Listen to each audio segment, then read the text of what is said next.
Okay, so why are we talking about how to scale up? Really, the market's changed. The two last decades have really been focused on growth at all costs. That's what we've been used to. And it's got to change. It's got to be more efficient. It's got to be about cost efficiency and profitability. That's what investors are looking for. It's what shareholders are looking for, and they're starting to drive that into the organizations. So this concept of this growth at all costs, it has to change. And what do we mean by that? It's really about revenue efficiency, right? How do we produce revenue efficient capacity plans? And it's a challenge that we face today, right? We've seen how many organizations are unfortunately letting go a lot of people, and that's because the organizations haven't sized their teams correctly. They haven't built revenue efficient capacity plans. So how do you avoid this, and what do you need to think about? Well, the first thing is you've got to focus on how do you increase productivity. That's the first lever. And what do we mean by productivity? Well, productivity is really about how much revenue a salesperson produces per unit of time. Why is it important? Well, it demonstrates capital efficiency. It's one of the key foundational metrics that you need to look at. Quota attainment is super important, but you actually also want to look at what does the sales team actually produce on average. What's the driver to improve the productivity?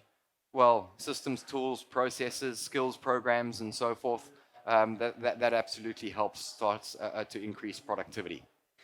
Cost of getting it wrong, average cost per person if you overhire, around 350,000, depending on where you are. So if you just think about that, if you've got a bigger sales team and you're going from, 17 to 20 people, you add 3 people, and if you don't need those people, that's $1 million to the company. So it's a lot of money to get it wrong. Second thing, ramp times. We don't spend a lot of time on ramp. Ramp times, I always get the question, well, how long is your ramp time? Is it 3 months? Is it 6 months? Well, what we got to look at is it 90 days? Is it 80 days? Is it 95 days? It's really important to understand the number of days it takes to ramp a sales executive. And what it means, number of days to ramp to get to average productivity. But why is it important? It's the effectiveness of how you're going to take someone into the business, you're going to onboard them, but also that they feel that they're going to be successful and be able to achieve their numbers. So key drivers to reduce it, really analyzing those onboarding programs. Looking at the activities that's driving the number of days it's taken to ramp an individual, and how do you reduce those number of days. It was interesting. I was just on a call when we were talking about ramp times, and you can't ramp someone. It doesn't get faster and faster.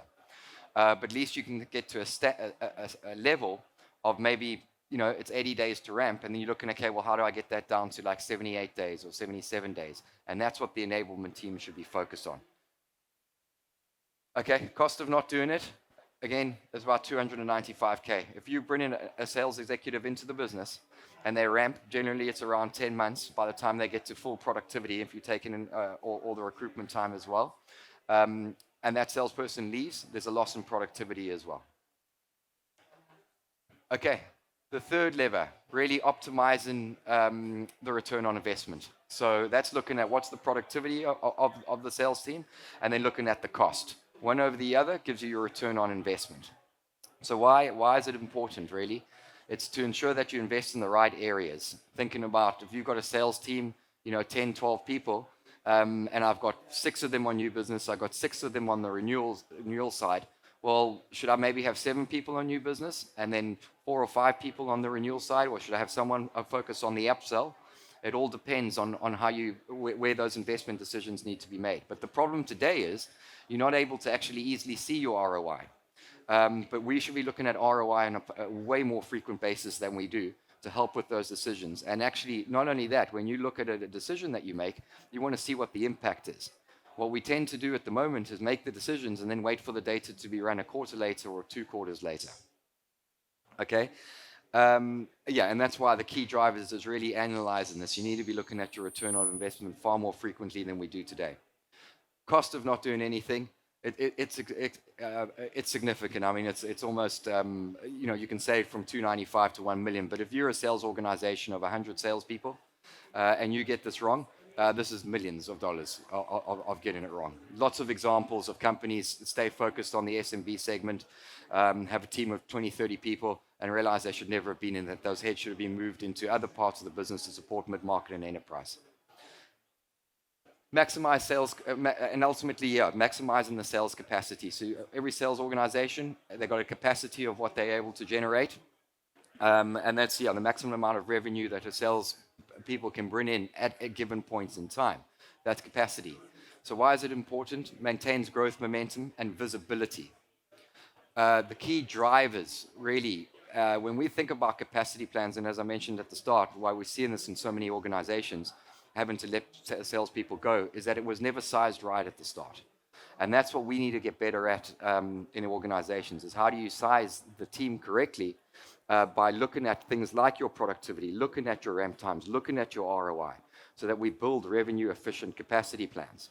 And really, what the modeling allows you to do is that, well, if I hire someone in July, what's the impact for the rest of the year? And maybe if I hire that person in September, that's a better time to do it. Or maybe it's not. Maybe I need to hire 2 people in July so that I can get to the capacity of what I need to generate to then hit my goals. So super important, and to have that visibility to do it. So the cost of doing nothing, generally it's about 10% the cost of a sales team on average. Again, it's significant cost by not building accurate capacity plans. Takeaway, the key takeaways to this, really, it's again those 4 levers. So if you want to scale up a sales organization, you want to focus on improving your productivity. You want to be looking at your ramp times at a far more granular level. You want to be looking at optimizing your return on investment, so looking at that data on a way more frequent basis than it's being looked at today. You want to maximize sales capacity, build those revenue efficient capacity plans. And then if you really think about it, each one of those will have a big impact. When you do all of it, it's transformational. And that's really how you scale sales organizations. And then, of course, the benefits go way more past the financial benefit to the business. When you've got sales teams that are high-performing sales organizations, the culture is much better. Your productivity is going up. The sales team's making money, which is the reward part of it too. And you tend to have a far more cohesive teams. Great. So it was fast, short, sweet. Hope it all made sense. Thanks. Any questions?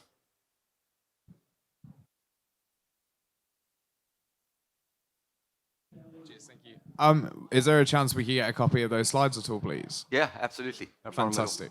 And what would you say is one of the hardest things when you're trying to scale up reps in a more of a remote hybrid environment?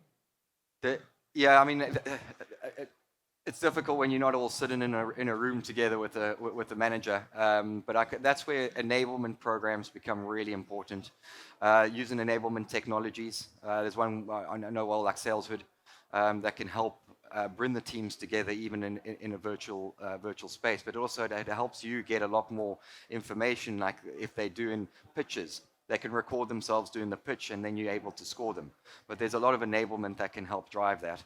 But I do think that, I'm sure if you're doing a sales organization, huddles and so on of what's happening. But I think what's important is to also be looking very carefully at the productivity of what the teams are generating on a way more frequent basis than what it's been happening today.